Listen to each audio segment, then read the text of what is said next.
I'm Lake Miller. And I'm Hannah Brown. Welcome to Gem City Diversity, a podcast where we talk about diversity and inclusion in the Dayton area. We're from the National Conference for Community and Justice of Greater Dayton, or NCCJ. NCCJ works in the Miami Valley to increase understanding around the topics of diversity, equity, and inclusion. In this episode, I got the chance to talk with Danny Thomas about HIV. We discussed the stigma surrounding it and how it impacts individuals and communities, as well as the intersection between race and healthcare. Enjoy! All right, well, welcome today. Thank you so much for being here. Of course. I'm wondering if first you can start by introducing yourself, your pronouns, and where you were coming from. Yeah, absolutely. So my name is Danny Thomas. My pronouns are he, him, his. And I am the prevention specialist for Equitas Health right here in Dayton. Wonderful. Yeah, thanks for joining us. So we're going to have a conversation mainly about HIV today. So I'm wondering first if you can just tell us, what is HIV? So HIV stands for Human Immunodeficiency Virus. And human is the key word. Humans, it's found in humans, not found in animals. But it's a virus that attacks your immune system. But it's a treatable virus and a preventable. It can be prevented as well. So, oh, cool. Thanks. And yeah, there's definitely a lot of stigma that surrounds HIV. And I mean, we hear about it, we see it in the media, all that kind of stuff. How does the stigma impact an individual's willingness to seek help or get tested? Stigma impact has a huge impact on someone's willingness. There's a shame. There's this like whole shame that comes along with, even just getting tested sometimes, just because of misinformation and lack of education that happens. So part of my job as a prevention specialist is to break those stigmas and let people know that it's not embarrassing to get tested. It's actually a good thing. Yeah, it's not a shameful thing. It's about taking care of yourself. And absolutely. Yeah, it's like just going to the doctor. You have to take care of yourself to prevent all sorts of things happening to you. So, well, it's a big job. It is a big job, but it's a job that I love. So good. So you talked a little bit about how part of your job is kind of decreasing that stigma. What are ways that we can start to eliminate the stigma that's on HIV? Education is key. Making sure that the information that you have is correct and making sure that you're truly understanding what you're talking about. Because, like I said, a lot of the stigma comes from not knowing the facts. So doing a simple Google search sometimes can get you all the facts you need to know about something, and also talking to your healthcare providers, being open about that. I think that's a big thing that builds stigma, is being afraid to talk to your healthcare providers about sex and your sexual health and things like that. Yeah, that's important to do. Google, in our day and age, Google is a powerful tool. Very. And you can learn a lot of good stuff. You can learn some not great stuff, but you can learn a lot of really good stuff on Google. And figuring that out is so important. Absolutely. There's also several websites. OHIV.org is like the encyclopedia for HIV. Everything you need to know, you can learn on that website. Oh, cool. Yeah, so many tools at our disposal to learn about it. Yeah. So I'm wondering where some of the myths and stigmas kind of come from surrounding HIV. Where do they kind of start? So if you think back to the 80s, you had nurses who thought you could just get it from being in the same room with people. And I think, when it hit the United States, it hit real hard. And people didn't know how it affected you, how you got it. And I think a lot of that misinformation is still carried over from that. And people still don't know that, it's a sexually transmitted disease, or you can get it through drug use. but it's not something that's an airborne thing. It doesn't just affect gay people. So there's a lot of misinformation that just carried on from when it first started coming around in the early 80s. Yeah, definitely lots of misinformation. And like I said, you see it in the media. I mean, movies, TV shows just continue to perpetuate things like that. Yeah, absolutely. I mean, a lot of times when you watch movies that deal with HIV and AIDS, it's always traumatic. I feel like it's always super traumatic. There are those few that, showed in a positive light and showed, that you can still live a happy and healthy life if you contract HIV. But a lot of times in the media, it's true. It's pretty tragic, and sometimes it's inaccurate. Mm-hmm. And all of those portrayals are almost always about gay men who have HIV, when that is not the case. Yeah. HIV affects everyone. It's not just a virus that affects gay men. There are certain groups that are at higher risks than others, but if you are a sexually active human being, you are at risk for HIV. Yeah. And yeah, people don't know that. It's not part of the regular, when you learn about STDs, it's not one of those regular ones you learn about. So yeah, it's important. It's important to know what is the misinformation that's being spread about it. Exactly. And I want to clarify when I say if you're sexually active, you're at risk. I want to make sure I clarify when I say that you're at risk, but there are prevention factors to help with that risk. So it puts you at lower risk. And sometimes, it seems like there's virtually no risk if your partners are low or things like that. So I just want to make sure I clarify. Well, thank you. What are an individual's options for getting tested? So we have actually several options. You can make an appointment to come in and get tested. We have a free walk-in rapid testing at the Dayton Center every Thursday from 9 a.m. to 4 p.m. And then if you see us at a community event, we're most likely offering testing. Or it's simple as telling your healthcare provider I want to be tested as well. Yeah. It seems like it could be something that you can do as many times as you need to throughout the year. Is there a certain number of times you should get tested? Yeah, so there's like a window with testing. So HIV has a 3-month window. So if you need to be tested every 3 months if you're sexually active with multiple partners. If you're in a monogamous relationship, I always still recommend getting tested maybe once a year, just to keep up with it. Yeah, that's important to do too. Mm-hmm. Yeah. So you kind of mentioned this, but just to clarify for listeners and for everyone to know, who should get tested? Everyone. Everyone who is sexually active should be getting tested. And like I said, your partners and things like that determines how often you should be getting tested. But I think everyone should be getting tested at least once a year. Yeah.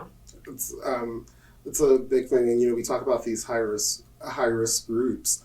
And, a lot of people ask themselves, do I fall in the high risk group? Well, when you get tested, you will find out if you fall in those high risk groups, because the person testing you, your healthcare provider, should be providing you with that information. Yeah, that's important to do. And to know how many times you need to get tested a year, it's important to know where in your life you are high risk. Exactly. Yeah. My position in particular is called Brothers in Unity. So I focus on MSM of color, men who sleep with men of color. And that's what my main focus is, because MSM of color has a growing cases of HIV, especially right here in Dayton. So that's my specific target. About 75% of that, 75% of the testing I do will be for MSM of color, because they're a high risk group. Yeah. Why specifically in Dayton, do you think that they are high risk? Is it access to healthcare, or what is it? Yeah, I mean, like I always say, it boils down to racism because mistrust in healthcare providers with people of color because of misinformation and, uh, also, lack of healthcare and lack of access to health providers. So it's a number of things, but it all boils down to racism. Yeah. And the intersections between race and racism and healthcare is, I mean, you see it everywhere. Oh, it's constant. It's really bad, and I think that's a big thing with why MSM of color are in high risk groups. On one hand, you have you know people of color in general have a mistrust of healthcare providers just because of, like I said, that mistrust of information, use of information, that lack of giving them the correct type of care that they need as a big thing. So in return, people aren't going and getting tested. They're not going to the doctor. They're trying to cure themselves on their own, and that's not what should be happening. Yeah, absolutely. Healthcare and doctors should be there to help the people in their communities. And that's really all it comes down to, is they should be there to help whoever it is who needs their help in their communities. Yeah. And that's not happening. Exactly. If you're my healthcare provider, I have to trust you because I'm going to tell you personal things, and there's going to be stuff that we talk about that, only I can tell you because, you're my doctor. But if I don't trust you and I don't think you have my best interest in mind, I'm going to not talk about that stuff. And then, things go untreated and things like that. So that's why I think, being in this position specifically is super important, because I'm building that trust, and I'm getting people to at least come in and, get tested. And, we have other services that we provide. Mine is solely focused on HIV testing, but we have all kinds of services we provide at Equitas. Oh, cool. What are some of those services that Equitas provides? So we are like a full service healthcare provider. So we do gender affirming care. We have dental. We act as a gynecologist. We have mental health services. We have housing case managers to help you find linkage to housing and things like that. So a lot of different services that we can provide for people. We started out as just, back when we were the AIDS Resource Center, we started out as a company that's solely focused and specialized in HIV and AIDS. And now we've grown into this full service service provider. Wow, that's an amazing mission, and it's an amazing resource to have. Yeah. In our community. Yeah, and the thing is, we have so many different resources. If you don't have insurance or you're underinsured with your healthcare, we have a sliding scale, so we can kind of see what we can do to help you still be able to get services. We try not to turn anyone away, because that's the big thing. We need people to have access to stuff, and that's what we're here. We're servicing those who we're mainly servicing those who don't have that access to care. Yeah. Wow, that's really amazing. Good job. So this is just something that came up in my head that I wanted to ask about, kind of back to the stigma on HIV. Does that stigma exist within healthcare providers, within doctors? Are there any stories about that? Absolutely.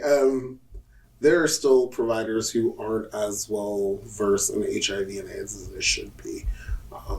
Actually, there was a nurse I was talking to. We were in a group conversation, and they were talking about U equals U, which is undetectable means untransmittable. And her being a nurse, she was basically saying, well, I've been a nurse for this amount of years, and it's a virus in your body. It's still transmittable no matter if they're telling you undetectable. And I'm like, I'm going to step in here actually and tell you that that's not right. That per the CDC, if you are undetectable, that means your viral load is so low that it can't be detected, and it means you can't transmit the virus. I was like, it's just, there's no still small risk or anything like that. No, it's if you are undetectable, you can't transmit it. And her as a nurse, and she goes, I truly did not know that. And I'm like, here's the link. Like, if you like to see it for yourself. Yeah. But that was a perfect example of there are still healthcare providers who don't know. Now I'll say at Equitas, obviously everyone is really well versed and they know, all about HIV and AIDS, but I can't speak for other healthcare agencies. I do know that there still continues to be a mistrust and a lot of misinformation around HIV and AIDS when it comes to patients and healthcare providers. So I can only assume that they're still carrying some of that stigma with them. Yeah. And yeah, your healthcare provider should be, like we said, like you should be able to trust them and them not have some type of stigma or misinformation about what you may have or like what your life is. They shouldn't have any kind of like negative feelings about that. Absolutely. The moment this is how I judge if I'm going to talk to, if I'm going to be good with a healthcare provider. From the moment I walk in, I am completely honest. I am a sexually active gay man. Those are the three things that start with me like, and so just know that we're going to talk about a lot of different things when I come and see you. Are you good with that? Yeah. And, based on their reaction and how they respond is how we continue and move forward. Yeah. And that's important to be able to do. Yeah. So kind of close to the end, but one of the last things I want to know, and you kind of talked about this when you were talking about with the nurse, how you kind of gave her this information that she hadn't had. Are there any other myths that still kind of exist about HIV that you want to dispel? Let's see. The U equals you. I want to definitely make sure that people truly do understand that if you contract HIV and you are and you get on a good health regimen, you can live a long and happy and healthy life. You can have children. You can have a healthy relationship because, again, if you are undetectable, your viral load is so low that you can't transmit the virus. Another myth is that I want to diminish is that HIV is a death sentence. It's not. You can live a long, healthy life, like I just said, as long as you're, taking care of yourself and taking your meds. And then the last one, I always say this: HIV is not only exclusive to the LGBT community. It doesn't discriminate. It can get anyone. So anyone can contract it. So those are my myths that I like to make sure I break down. Yeah, those are definitely the ones that we see portrayed the most often, whether that's just people talking about it or through the media. Those are the ones I see the most often, at least, is that it's a death sentence and that it only affects gay men, and that's not true. No, it's not true. It's not true at all. I know people who aren't a part of the LGBTQ community who are HIV positive, and they'll tell you, like, don't. So, I mean, especially when it comes to, if you think about injection drug users, I mean, that's another way of transmitting. And not only gay people not only LGBT people are IV drug users. So yeah. Oh, well, thank you so much. I'm wondering, lastly, what kind of comes next? What can we as a community, as individuals, do to help kind of decrease the stigma on HIV and to be our own kind of authentic, healthy selves and getting tested or anything like that? Yeah, so what I highly recommend is, like I said, it starts with education. And there's so many different resources out there. You can go to equitashealth.com. We have a ton of resources and a lot of literature on there that you can read on HIV and AIDS. Again, ohiv.org is another amazing website. that you can get a lot of information and resources on. And again, talk to your healthcare providers. They should be knowing these things, and they should be telling you the correct information about your health. They should be comfortable talking to you about HIV and AIDS without judgment or without any type of stigma. Is HIV testing something you can do just when you go to the doctor to get maybe a regular STD kind of test? So I can only speak for Equitas. So yes, when you come to Equitas, you can, when you schedule, you can always make sure to tell them, I want to be tested, because it's quick. You can have your results in as fast as 60 seconds, and the longest that you'll wait for results is 15 minutes. Wow. So, it's super quick. You don't have to wait for 3 days for us to give you a call with the results. You get them before you leave the room. Oh, wow. That's amazing. You don't have to cancel your whole day. You just go and take care of yourself. Yeah. And there you go. It does not take long at all. Wow. Well, thank you so much, Danny, for coming in and for talking about this. This is an important topic that everyone really needs to know about. It's important for everyone. So thank you. Not a problem. Thank you for giving me a platform to do so. I have always been passionate about outreach and education when it comes to HIV and AIDS. So I'm just happy that I'm actually living it and doing it now. Well, yeah. Thank you so much. Mm-hmm.